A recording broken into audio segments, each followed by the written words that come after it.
Hi guys, and welcome back to Iron United's YouTube channel. This week we are going to be discussing all things West Ham from the previous game that's just taken place against Southampton, moving on to the midweek game against Cheltenham, and then moving forward onto our third and final long away days at Newcastle. As you can see, we've got a couple of guests on the show, ones you recognise, one you don't recognise. So we've got Richard Fasten all the way from Johannesburg in South Africa, and we have Cess. So I'm going to pass over to yourself, Cess, so you can introduce yourself, please. Yeah, what's up? They call me Cess, but that's my surname. But also, my real name's Liam, if people don't know. But yeah, I was actually at the Southampton game. It was a roller coaster of emotions. I'd like to say, because it put me on the edge of my seats. It was a brilliant game, to be fair, but it was kick in the teeth. I can tell you're on the edge of your seat. Yeah, losing in that fashion, it was just it was gut wrenching. It just hurts so much. It's not as much as like the Tottenham hurt, but it's up there. It's definitely up. Yeah. So guys, what we'll do is we're going to quickly touch on the Southampton game. So yeah, Cess was there. Before we come to you, Cess, we'll go back to Rich and ask Rich. Rich, what's your opinion on the game? How did you feel it went? Any positives to take? Well, I mean, defensively we were shambles, as I'm sure Cess would have seen. Obviously, the red card didn't help us. I think our discipline's been very poor. But as I think Arnautovic has got a case earlier in the game. Lemina's elbowed him in the face. Lee Mason's done nothing. And I think that frustration of Lemina not getting a card has boiled over. Obviously, we can't condone what Arnautovic has done. But I don't think Lee Mason refed well at all yesterday. Chicharito, delighted he got 2 goals. I think he's a fantastic player. Fox in the box. So if we can sort out our defensive woes, I think we'll be on the road to a successful season. And just one of those things. So Cess, you were part of the West Ham family, the amazing support that went again and travelled, well, I don't know how many miles it was this time, but not as long as maybe the previous games to Manchester and the one coming up to Newcastle. But tell me what your journey was like. Tell me what It wasn't that bad, to be fair. Like, sucks I couldn't get into Yates's. Yates's was rammed. You couldn't even get in at all. It was lines going around the back, so we thought we'll go slug and lettuce instead. Coming to the game, I find out that Reed got stretchered off just before the game. I was like, this is going to be a long game. Then we went 1-0 down. I don't know what Font and Ogbonna were doing for that goal. It was more of a miscommunication, and then Gabardini just turned. And the moment I saw it, I even called it. I went, it's going bottom corner, it's in. I even turned, it's going in. Also in the bottom corner. But even before that, Arnautovic had a chance earlier, before. Carbon copies, sort of. But then, from 1-0, and then Arnautovic, unfortunately, done the unthinkable, which earlier he does have a case, like Alex said, he does have a case. He did get elbowed, to be fair, but you've got to show composure, you've got to show discipline, and you can't lose your head like that. And what he done was just unforgivable. It was just ridiculous, it was stupid, it's just basically just put us on a uphill task. And then when we're 2-0 down for a penalty, which was a penalty. I did see it. It was a penalty. It was stupid as well. Another silly. It's just defend. It's just our defending. I don't understand how we defend so poorly. I don't understand. So Cess, you were at the game. I got a chance to watch it. Myself and Rich watched it. And the one thing I picked up on was the defence was it was awful. It was really, really awful. And to be honest, for me personally, I wouldn't blame either fullback. The 2 centre halves were just off the pace. They couldn't catch up with any of the balls. They couldn't keep up with any of the strikers. For all the goals or for any chance that Southampton had, they were always behind. They were always behind the striker. It was a day for if I was Southampton midfielders, I'd have been putting that ball on Gabardini's feet or ahead of Ogbonna and Font all day long, because they would have consistently scored goals more than what they did. Because Font and Ogbonna, for me as well. Maybe not as bad as Font, but they were off the pace yesterday, so far off the pace. Guys, I don't know what you think, Rich. Yeah, I don't know what's going on with Ogbonna. I can't believe we've given him a new deal. When I watch him play, he looks like he's on a Sunday stroll. Yesterday, he was not at the races at all. He's clumsy. In the box at corners, he loves wrestling strikers. he's that type of player that's going to give away penalties. What France has done for their penalty, I have no idea what the hell he's thinking. I mean, he's grabbed Davis back. I mean, that's a straight penalty. And most of them were just a shambles. I think Reed is going to be key. We get him back. Obviously, I don't think you can blame the fullbacks. Cresswell's whipped in a fantastic ball for Saka, and then Chicharito's finished it off. But yeah, we need to sort out our centre-back pairing because they were a shambles, and we're leaking goals left, right, and centre. Cess, I don't know what you have to say on that matter. Yeah, like we've conceded was it 7 goals already in 2 games? It's I just don't know. It's like there's something wrong with our defending, but it's been like that since last season. Even when Village first come in as well. Like the second half of the season, we just leak goals left, right, and centre. Like our defending has been our Achilles heel for the past few seasons, and it's gonna continue if we don't sharpen it and don't do something about it. Because the games we've got coming up, Newcastle, Huddersfield, West Brom, we got Spurs coming up as well. We should be getting points out of that. I know Spurs would be an uphill task, but all the other games like Newcastle, Huddersfield, West Brom, we should be getting points out of that. And even even this week coming up, if we don't get something out of Newcastle, I was watching Newcastle's game today against Huddersfield. They wasn't that good. They were awful. They were awful. Huddersfield looked well up for it. Even that game, that won't be easy because if we come to Newcastle and don't get something out of that, and then the time we get to Huddersfield, it's gonna be. Can you imagine the first home game on a Monday? But we're already the thing I take from this, we're all kind of pissed off at the fact that we've had a couple of away games, but yeah, that's played 2, lost 2. We're already chasing our heels straight away at the beginning of the season. It's so frustrating for me, and I just really hope that that's the one thing I don't get is specifically, and I am a Bilic fan to a certain extent, but he's a centre half and he was a good centre half, so. Do you know what? I feel like we've got quite a lot up top that can kind of do what they need to do, but I think they need to go back and review the whole of the defensive structure. I just want to quickly touch on Joe Hart. I still think he's the right guy for the job. I just think he's not got the right people in front of him just yet, and they haven't gelled. So again, I hope you guys maybe agree with me. But again, just going to jump in ahead there. Cess, you mentioned it. I could see the passion in your eyes. Arnautovic is crazy decision making when he elbowed. I mean, what happened around the stadium? What did all the fans do? I'll tell you what. I literally, the moment I saw that, I went, "That's a red card." I went, "What was he doing? What was he doing? It's a red card. It's a red card." They were like, "What's going on?" I went, "He's just elbowed him. It's a red card. It's all day every day." They pulled out the red card. I literally walked off. I was at the front row, literally the front row, and I saw it. I walked off. Went, we are so screwed at this point. And then we went 2-0 down. I was like, I'm getting a beer. I can't deal with this anymore, man. And as soon as I get a beer, and then they score, and I drop my beer. It's like, all right. But then, Rich, it's so frustrating. As a West Ham fan, when something like that early doors, we can't afford to be losing players that early. I mean, what's your opinion on Arnautovic? I mean, I've seen after the game that he's put a message out on Instagram to the fans apologising, which for me, I like. But it still doesn't condone what he's done. It shows that he does have that side in him where he's potentially going to lose it in a game. Like you said, he did have a case for getting something against the opposition, but it still doesn't make it easier or okay for him to go ahead and do what he did that early in the game, or at all. Yeah, what he's done was completely out of order. It's something you just don't do.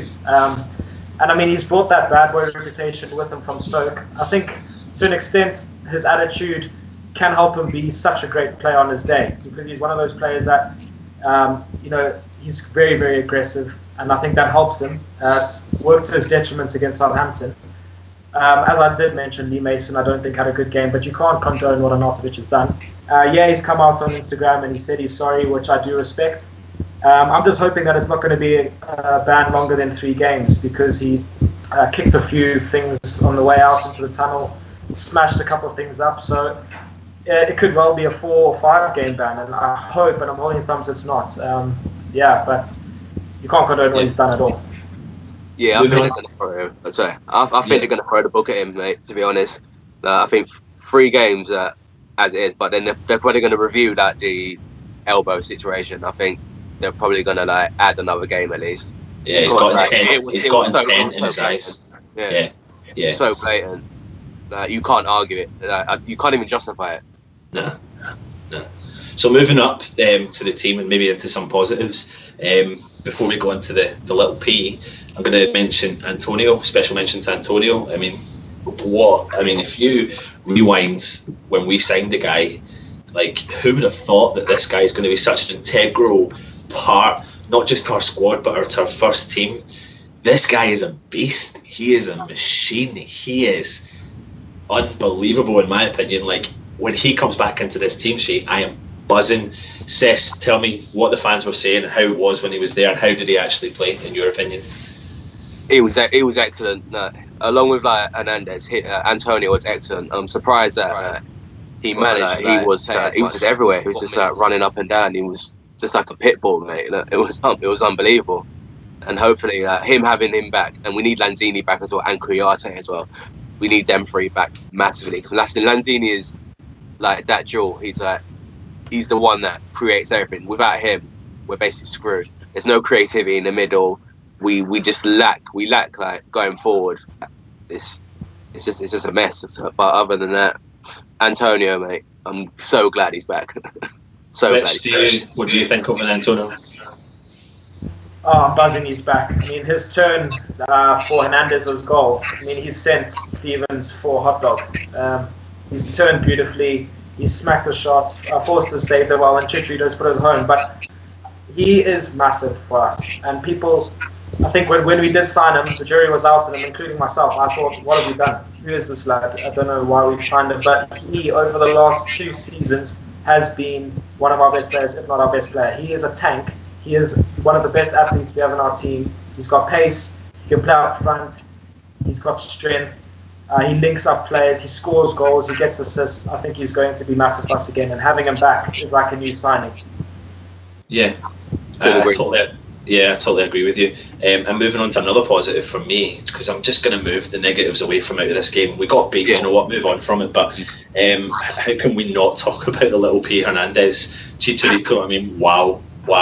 He is. We put a post out. One of the guys put a post out on our Twitter and Facebook. We got absolutely fantastic replies. It was about the man is in the right place at the right time with the ability to finish, and it was something along the lines of just wanting to get that ball. As long as he's in that box, he wants to put that ball in that net, and you can see that passion that he does that. And for me yesterday, the 2 goals he scored were a prime example of something we've been missing for years, for absolute years. Again, Cess, tell me, what was his positioning like? What was his passion like? We've seen what he was like at Man United. He played a lot out wide. There was a lot of talk of he was playing again out wide. But what was your opinion on it? Yeah, after the red card, it was we pushed Antonio more forward, and then Hernando was coming out more wide. But you could tell that he's a box in the box. He's just literally got a sniff for a goal straight away. And I tell you what, when that equaliser went in, I've never went completely mental. If you saw like the video, if you see like Gonzo's video and like the Hammer chat, you see everyone going completely mental. It was nothing like, see, we were like 2-0 down, and we just come back to 2-2. Everyone was just on their feet. People like jumped the barriers. It was like limbs everywhere. People were like falling on the floor. It was incredible. I've never had that feeling. But I love that player. I love that player so much, man. I loved him at Man United. I loved him at Real Madrid. I loved him at Leverkusen. He was the type of player, type of striker that I've been begging for years. That West Ham, I hope we sign him. I hope we sign him. Because I know we tried to sign him before, but we just missed that. And he went to Leverkusen, I think. Something like that. Yeah. But I'm so glad that he's at our club. He's incredible. And I hope that he will get back more and more goals. Yeah, definitely. Rich, what do you think of Hernandez? Oh, I love him. I really love him. I think he was a massive buy for us. I can't believe we've got him, actually, to be honest, because I think there are a lot of massive clubs around the world that would be delighted to have him in the ranks. He's a poacher, as Cess has mentioned. He's a goal scorer everywhere he's gone, and I think the fans are going to take to him. They already have. I mean, when he scored and he did the crossed hammers, I mean, I really fell in love with him in that moment, and he's going to be massive for us this season. He's going to bang in a lot of goals, and he's just going to be monumental for us. I can't wait to see him play more and more in a West Ham shirt. fantastic player. 2 games in, 2 goals. Let's hope it continues, and let's hope we keep feeding the little P as much as possible. So moving forward, we've obviously discussed the Southampton game, the negatives and the positives. We've got a game midweek against Cheltenham in the Cup. What are we thinking? Do we think we go full strength? Do we put some of the reserve team out? Rich, I'll start with you this time. What's your opinion on the Cup game? Who do we play? I think we've got to give the youth a chance, give some of our better players a rest. Like to see maybe Tony Martinez get some game time. I think he deserves to. Domingos Quina, some of the youngsters that haven't played as much this season as they would have liked, that's the youngsters that got used in pre-season and then we haven't seen them again. So I think maybe throw in the youngsters and then a mix of players coming back from injury, maybe give them a few minutes, maybe get Kouyaté back in there. You never know if he is ready. But yeah, I think it's got to be a youth. Got to go for some youth, and maybe a bit of experience just to make sure we get the results. But definitely give some lads a rest so that we can be ready for Newcastle. Cess, what do you reckon, mate? Yeah, I couldn't agree more. I think we should use some of the youth. Even like some youth like Nathan Holland. He's looked pretty good pre-season. I've seen him a few times last season, like under 23s, and he looks impressive. We've got I'm expecting Adrian to come in as well. I'll probably like Fernandez, Byron, see players like that come in, but also mixing the youth as well. But I think personally, I think Saka might get minutes as well. To be honest. Well, to be honest, something that I liked from Saka at the weekend was his involvement in the second goal for Hernandez. I mean, that was, for me, he got into great position, and the Saka we've seen evolved. He hit the crossbar. He was unlucky. I don't know if that's a good deflection slightly, but he was there and he was causing problems. I think it's just going to take game time for him, and I think that's probably going to be a great game for him to play in. I think they've put us on TV for the reason that they kind of maybe expect it to be an upset. And do you know what? Like, let's play the youth. Let's give the team a chance to go out and some of the players prove what they can do, and go to Cheltenham and let's fingers crossed we smash them. Because I tell you something, we've been I don't know how long it's been since we've smashed the team. So it used to get to a stage where it used to be once a season we used to smash a team, and we haven't done it for a long time. And I just want us to go out there and get 4 or 5 goals. And I'm not saying we're going to get that against Cheltenham, but how good would that feel, just to have a 5-0 victory under your belt and players scoring goals and getting so much confidence? Like, oh man. So I think I'm agreeing with you guys. I think we need to give it a right good mix from the squad, specifically even with the youth. And what a shout, Cess. I've seen some of the videos of Nathan Holland, and the guy looks like a talent. Like, shot stop. Some of the whole team. Like, they need to just they just need to give the youth a chance. Definitely give the youth a chance. Before we move on to the next part, I just want you guys to make sure you subscribe to our channel. Thanks to Umbro, they have given away, or are going to be giving away, a signed current season's West Ham top, so signed by the whole current squad. I have said that it was 250 subscribers. I believe we are over 250 subscribers, so we will be choosing a winner for that and be announcing that next week. Yes. So please make sure you subscribe onto that channel. Now we're moving over to the Newcastle game coming up this weekend. Cess, are you going first and foremost? Yes, I am. Staying 2 nights out there. Yeah, I've heard there's going to be a bit of a party on the go. Oh yeah, definitely, man. We're going to party up. Watch the boxing after as well, so it's going to be interesting. Because the boxing of the MMA. Yeah. Yeah, that whole chestnut. Yeah. Yeah.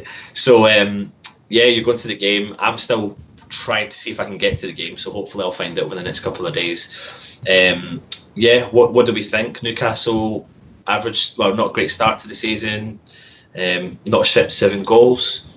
Do they have a threat? First and foremost, Rich, do you think Newcastle have got a threat to West Ham? I really don't, to be honest. As Cess said, they were rubbish today against Huddersfield. I watched the game. They've got Dwight Gale, they've got Joselu, who's just signed from Stoke, but I really don't see them giving us major problems. That is a game Village has got to pinpoint as a must win. We have to go there. They don't have Shelby, obviously, with the red card, so we've got to go out there and play our guts out, and we have to get 3 points. I think with Lanzini, Kouyaté coming back, I think it's a game that will kickstart our season. I don't really think they have a threat. Gale can be decent on his day, but come on, we've got to win that game. Cess, what do you reckon? I think personally, it has to be a must-win game. I said at first that I'll take a point because usually St James's Park has always been such a dodgy ground for us to even get a win. But now looking at the way Newcastle started as well, I think that it has to be a win. There's no excuse if we have to get a result out of this. If we don't get a result out of this, I think Bilic will be under sort of pressure. I won't panic just yet, but it will be under some sort of pressure. You know what Twitter's like? Everyone's going to be like mouthing off. Everyone's just going to be like blowing their trumpet and all sorts. But you know, I think there's going to be massive pressures as we get to Huddersfield, and it's going to be. I don't know what the atmosphere will be like at the time we get to Huddersfield, but it's definitely a must-win, especially with Lanzini, Chiarte coming back as well. I don't think that Newcastle pose any threats, but my only worry is that I know Newcastle will get one long ball and then like Fonte will just be like outpaced by Dwight Gale. That's the only thing I worry about. But other than that, I don't see Newcastle pose any threat, to be honest. So for all you fans that have been to St James's Park before, you'll realise that you might need some gas and air when you're walking up the steps, because you're up in the gods. You're so far up, it takes you, I don't know, it's like walking Mount Everest. So yeah, they're quite clever where they stick you. But what I will say is, I've been there many a times. I was also there, I think it was the last time we beat Newcastle at St James's Park, which was in 1998. It was an Ian Wright or Trevor Sinclair double. It was 3-1. And I'll never forget that atmosphere. It was unbelievable. Back for when I went to this, maybe show my age a little bit. So yeah, hopefully I can join you, Cess, at the weekend and come to the game. But for all you fans that are going, I'm sure you'll obviously create the best atmosphere as possible for the team. So moving on to the team, what formation are we going to play? Do we go for it? Do we play defensive? I don't think we do, or should, because of our current defensive record. Who starts? Cess, I'm going to start with you. What formation do you think we should go for? It's a tricky one, because do we really play two? Do we really need to play two holding midfielders? I'm not quite sure, but I feel we do have to be adventurous, especially with Lanzini and Anton and Chiarte coming back. But I think he'll stick with the same formation. Personally, he'll have like Obiang and Chiarte probably in the middle, then Lanzini out, probably playing in the hole. If that, now the problem is we're gonna have to play AU on the left, which I'm not really a fan of, because I don't even know what AU's position is, to be honest. I don't know if he's a winger. I don't know if he plays behind a striker. I have no idea. I feel like when you've got a player like AU, that when he was at Swansea, he probably was the main man at Swansea. And they played him to his advantage, which was just either up top or in behind the striker. And I do think, and we've seen glimpses of it last year when he was able to do what he's designed to do, which is be there at the right time at the right and score the goals. But I just don't think West Ham are going to play him in his position. And for me, it's a little bit unfortunate, because he's a kind of victim of the current setup. Like, we've got quite a lot of midfielders. And we build a lot around Lanzini, and right enough we should, but it puts a lot of pressure on Lanzini, and I just feel like we really need someone else in the middle of the park. I'll come on to it after about potential signings coming in, but I just feel like we do need someone else creative that's out there that can add something else to the game. There's players that we're all linked with, that we're all talking about on Twitter. Again, we'll talk about it at the end of the game, but yeah, I think if Lanzini comes back, Kouyaté comes back. I'm a massive fan of Kouyaté in centre mid. I know a lot of people talk about central defence, but if we have players that aren't fit and are injured, then yeah, I do believe he should drop back into centre defence, because we need someone like him there. If we have the relevant defenders fit, then Kouyaté for me needs to sit in that midfield. But Cess, you mentioned Obiang, so Rich, I'm going to pass to you. What was your thoughts on Obiang being dropped? Is he going to come back into the team? Was it the right decision? Personally, I do like him. I think he's struggled a bit with injury, obviously. In my opinion, he has to be ahead of Noble in the pecking order, because Noble's been awful, and I still don't know how he's playing in a West Ham shirt. Obviously, he's Mr. West Ham. We all love him, but in my opinion, his time is very nearly out. So I think Chiarte is my number one centre midfielder. Then it's Obiang, then it's Noble. So I think Bilic had a difficult decision to make against Southampton. He ended up dropping Aubameyang. I think Declan Rice did really well for his age. I think he's a top player. I think he's going to be a fantastic player for us in the future. So if he brings Kante straight in against Newcastle, that's an option. He could go with Rice again, but I think Noble is the one that needs to be shunted, in my opinion. What do you think, Cess? Yeah, I couldn't agree more. I think sometimes the thing is with Noble is like I know his legs are going, to be honest, but I do like him. I do like Noble, but his time is coming up. You can totally tell it hurts you to say that, and it hurts us all to say it. It does hurt me to say it. Yeah. It does, because I do really, really like him. I love his passion, but his time is like coming up. So I feel personally that we shouldn't play him every single game. I think we should just like chop and change when it comes to like Noble. But that's if we need to get another centre mid in as well, definitely. Not that I'm changing the subject, but if you remember Noble's the way he played against Tottenham last year, I mean, he was everywhere. He was dictating the game in the middle of the park. And if we have that Noble back, like you'll never lose him in the team. He'll always be first choice on the team sheet. But for me, yeah, I think it's time to maybe gracefully kind of give him his place and maybe drop him but bring him back into the game, give him time. Because I think, do you know what, having Noble off the bench for the last 20 minutes when we need him is going to be fantastic bit of tactics or formation playing or management from Slaven Bilic. So I think it's time to let all the other players come in and let Noble do what he can do in the 20 minutes that he's got near the end of a game. So yeah, we're going to be potentially jam-packed in the middle of the park. So let's maybe go through a quick run through of what we think we'll start with. Is it blatantly obvious? Is it going to be Joe Hart? Yeah, Joe Hart in goal, definitely. Yeah. Again, I think maybe the other two obvious choices are we going to play the four in the back? And are they going to be the two full-backs that are currently in position, Creswell and Zabaleta? Yeah. I mean, for me, Creswell, I have been, and Rich will back this up, we've been talking a lot about Creswell Masuaku. I was not a fan of dropping Masuaku after one bad game, because I'm not a fan of dropping a player after one bad game. I think they need a run of games which haven't been that great. I know we play in the Premier League, etc., but now that Creswell's there, I think he's in and he's going to start again. It's nice to see a commanding fullback of Zabaleta. I think he's fantastic, and he looks a lot younger than what he actually is. He's so physically fit. He's a proper athlete, and I'm delighted he's there. Centre halves though, like what are we going to do? Does Font start? Does he have to? I have no idea, to be honest. I think he might start Collins, to be honest. I think he might. I'll take that. I think he might go with that. Yeah. For me personally, I think that's a great shout, Cess. I think if we had someone like James Collins playing at St James's Park, he's going to be right up for this game. This is a kind of game that Collins thrives upon. He thrives upon the pressure of not winning a couple of games. He'll come in and, fingers crossed, he'll be the hero of the game from the crazy tackles he does, last minute ditch tackles. I mean, how much could we have done with that last weekend?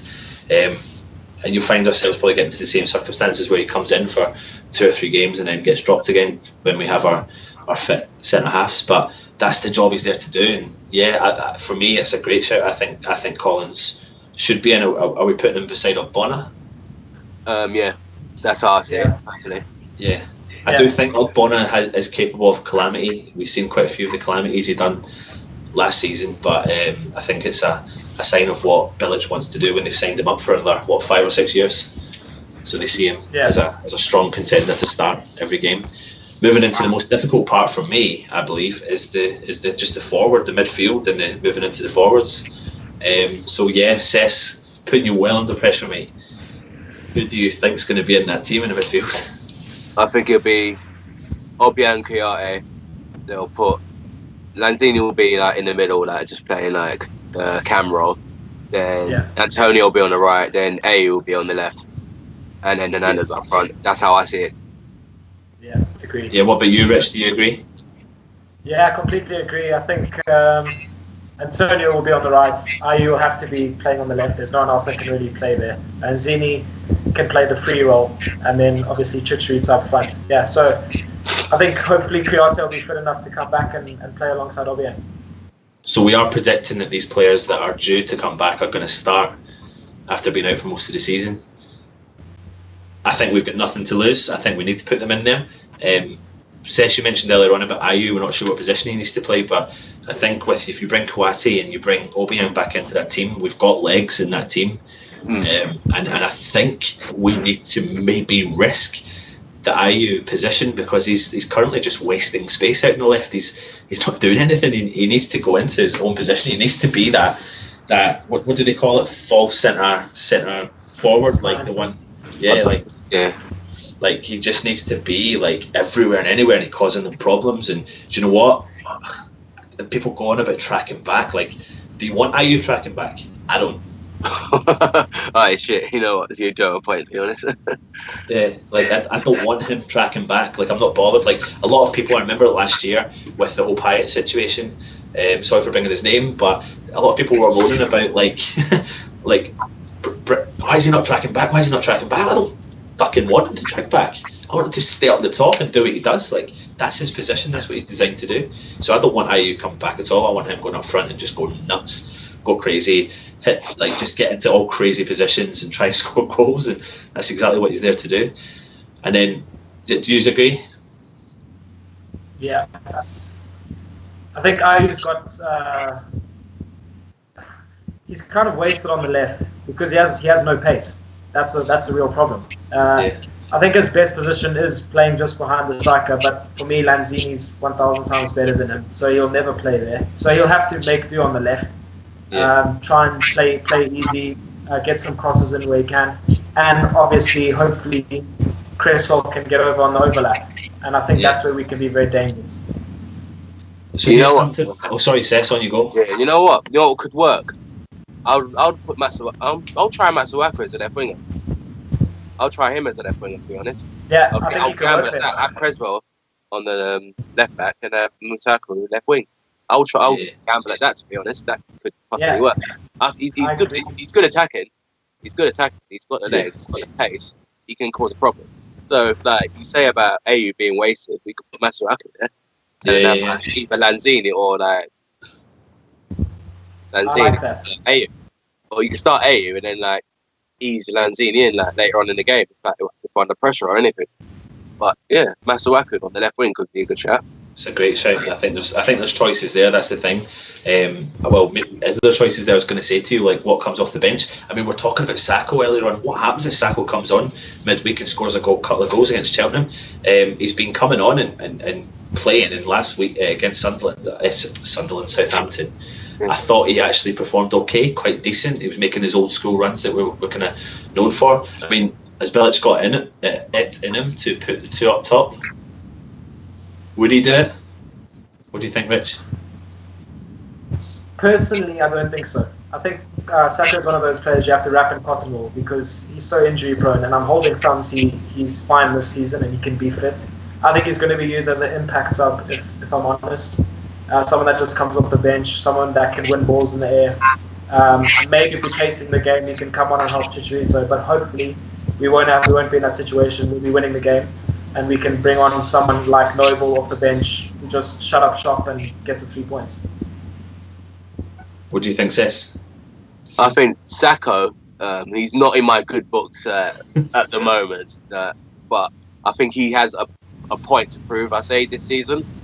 I think that he's not really like a fan favourite, as you say, at the moment because of his like attitude and how he's like conducted himself out of the pitch.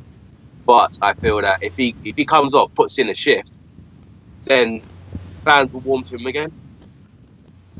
Absolutely, I agree with you on that, Cess. I think he's not. I think he's in anyone's good books, to be honest. But what I did notice was if you look at the passion from Chicharito when he scored the goal, if you just take your eyes off Chicharito and look at Sacco, when the ball goes in the back of the net, he is passionate, and he was absolutely. He looked like he was going a bit mad, like celebrating as well. So that's the passion we thought we want to see, and that's the passion I think we lost from Sacco. So if we can get him back fit and firing on all cylinders. The issue for me is, and we'll talk about it after.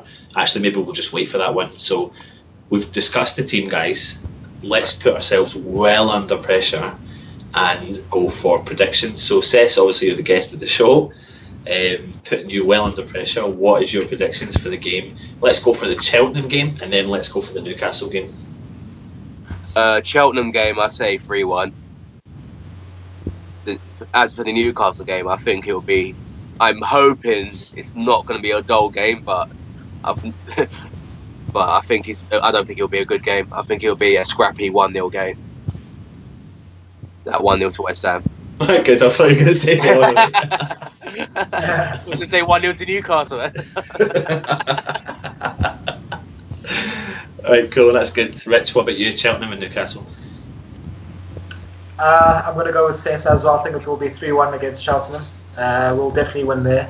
And then Newcastle, I don't see us keeping a clean sheet. I wish I could, but I don't at this present point. So I reckon we'll get a 2-1 away win. We'll concede a goal, but we'll have enough to get the 3 points. Chicharito on the score sheet again. Yeah, I'm similar. I think midweek game will be tough. I think we'll scrape through and get a 2-1 victory. And moving on to Newcastle, I think we will concede. I think it will be I think it's going to be another couple of crazy games we've got coming up. But I think if we play to the strengths of Chicharito, play to the strengths of bringing Lanzini and Kouati back, that we might find ourselves scoring some goals as well. So I think it could be potentially, I'm going to go crazy, but I'm going to say 3-2 win to West Ham on Saturday. So yeah, hopefully Chicharito bangs in another couple and keeps boosting my team and the fantasy team. So which I believe he's in probably every single West Ham fantasy team around. So, so yeah, guys, that's the kind of wrap up of the games coming up. But we're also aware that the transfer deadline day is coming up, and we are linked to a few players. So just to round off this preview show and review show, throwing it over to you again, Cess. Who do you want? Who do you see us getting? And should we be going for the players that we're linked with? I feel we need depth in our squad. Definitely, I'd say we need at least 3 or 4 more players. That's how I see it. If we can wrap up that William Carvalho deal, I'll be absolutely ecstatic, because he is a really brilliant player, I think, personally. We need another centre half as well. I'd say either Smalling or Sacco from Liverpool. That would be a good shout. Another winger and maybe a striker, but I doubt we will get a striker in, so I'll deal with another winger, to be honest. But I don't know who though, because I heard we're linked with this Yotto guy from Brentford, but I don't really know too much about him. And there was that Keita Baldi as well, but that's not going to happen. That's that's a dream seller right there, mate. That's not going to happen, let's be honest. So Rich, Cess mentioned Carvalho. I mean, I mentioned it in a previous video. I never watched much of the guy, so since a lot of people have been talking about him, looked at his stats, and everyone rates this guy, everyone rates him highly, and everyone says if we pull this deal off, like, it's going to be potentially the shock of the summer, because he's linked to the top 4 team. So yeah, what do you think? Should we just go all out and get this guy? Yeah, I think we should. Personally, I've seen him play both for Sporting and for Portugal. I think it was massive for them in the Euros. And a couple of seasons ago, he was linked with the likes of Manchester United, Arsenal, Chelsea. So that shows the caliber of player we're after. I think we should get him through the door. Just pay the money. Don't know why we're messing about. Just pay the money, get him in. As Cess mentioned, we need some squad depth. Another interesting signing would be Sacco. I've also seen that apparently he wants to come to us, according to some papers.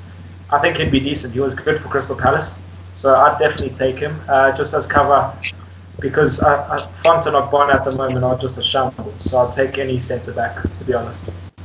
Roger Johnson. Oh my God! Someone get me the gun, lad. I'm still scarred from that Man City, that where he just literally went. Come on, Yaya. It's literally just. That was awful.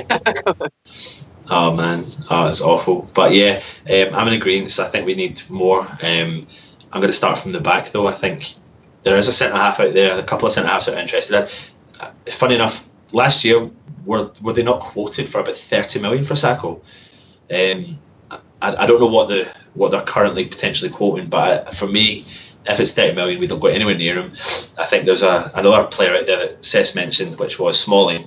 He's played at a successful Man United team. He's got a lot of experience under his belt for still potentially a young player, and I think he's someone that potentially is affordable in the current market. So for me, I think we go all out and try and get Smalling and potentially partner him up with Ogbonna and Reid moving forward, and we've got 3 top quality centre halves with all the youth coming through, and we ship off front as quickly as we possibly can. Moving further up the field, I didn't know too much about Carvalho, but I have looked at him, and it seems to be that Bilic is probably wanting to partner him up with Kouati in the midfield. From what I understand, that's going to be the biggest brick wall we will ever see.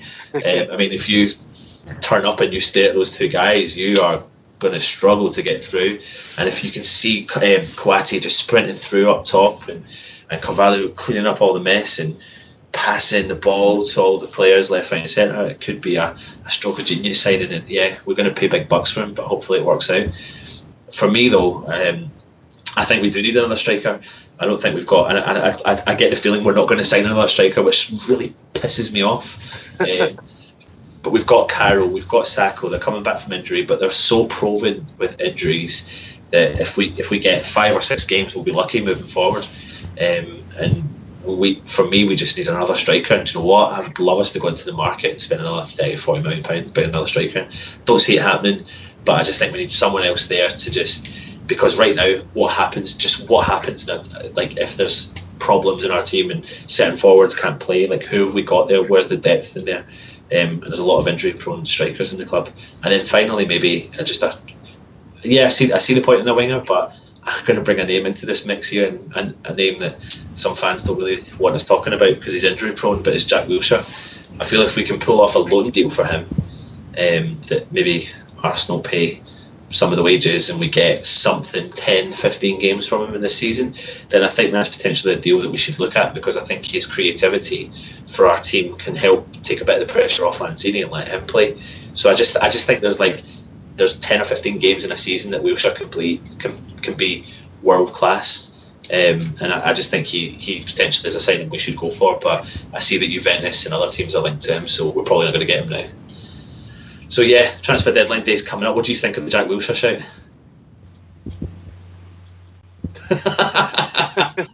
You know what? To be honest, at first I was like, Jack Wilshere, oh god, but breaking it down, looking at it and seeing the bigger picture of it, I feel that I actually would take Jack Wilshere. I feel that he is on his day, his passing ability and his creativity and vision. I feel something that we need in our club, personally. Yeah, Rich? I think I would take him. He was very good for Bournemouth last season. I'm not sure how his fitness is at the moment, but if we could get 15, 16 games out of him, I think he brings enough creativity to our side, and he could be another player we could bring off the bench. I'd take him, definitely. Fantastic. Right, guys, that wraps up our preview show for the following week. So before we say goodbye, I just wanted to do a quick run through of what we've got coming up. Remember, you need to subscribe to our channel to be in with a chance of winning the West Ham signed current season's top. If you subscribe to our channel, what we're going to do is we're going to put a message out on all of our social streams and let you know who the winner is of that top. Also, if you go onto our Facebook and our Twitter, we're giving away 2 tickets to the Manchester United, West Ham and Tottenham game coming up at the end of September. So you need to share, like, retweet our post, and then we'll announce a winner for that competition soon. We've got other fantastic competitions coming up over the season. To give you a little rundown of some of the stuff we've got coming onto the content onto the channel, if you've seen last week, Jack put on our first request a bet, which came down really well. So what happens is he's going to play FIFA, and whatever the result is from FIFA, there's going to be opportunities for fans to go out and take a bet. So that could mean, for example, his game last week was 1-0 to West Ham. Hernandez scored first. So a bet could be Hernandez to score first, West Ham to win 1-0, under 1.5 goals, West Ham half-time, West Ham full-time. And you've got loads of different ideas for bets there. So a lot of FIFA fans like that. So yeah, please subscribe and get the views on the go for that channel. And we've got something else interesting coming up, which is a fantasy league series, which I'm going to explain to the guys moving forward. But I'm going to keep it under wraps, and I'll keep you up to date with what's coming on. So, Cess, mate, thank you very much for coming on. Cess also plays for... Thanks, mate. Just quickly want to touch on who you play for, Cess? Play for Thames Ironworks Community FC. So that's like West Ham Fan TV based. We've basically got our own team. We've got our first home game coming up in, I think it's the 3rd of September. On our home ground, we play at Newham United, which is in Plaistow. So if anyone can come along to our first 2 games, that will be brilliant as well. I'm also on Twitter as well at Cess_WHU, so you can get in touch with me as well. I'll be at games as well, home and away, so you can't really miss me. So just approach me. We'll all have a little chat anyway, have a little beer. Obviously, watch West Ham get a first win, hopefully, because if we're on a losing streak, you will not see a happy me. So other than that, man. So what we'll do is we'll put your links into the description, and if anyone wants to contact Cess, can do that. Make sure you subscribe to West Ham Fan TV, because obviously they're doing a lot of stuff with Thames Ironworks, and I've been watching some of the footage of you, Cess. Your quality centre half. Maybe you could be playing on Saturday if you want. Just don't have too many beers. I'd have Cess over. Mate, if I had the opportunity to jump on that pitch, I would, man. I'd probably be faster, to be honest with you. Rich, what were you saying there? I'd have Cess over Bonner any day. Yes, see that? Yeah. So, like I said, guys, make sure you subscribe. Make sure you like our Twitter feed, our Facebook page. We're on Instagram also, and keep an eye on our page because we've got a lot of stuff coming up. Subscribe to our channel and like Umbro. Thanks very much, guys. We are Irons United. Peace out. Peace. Thanks, guys.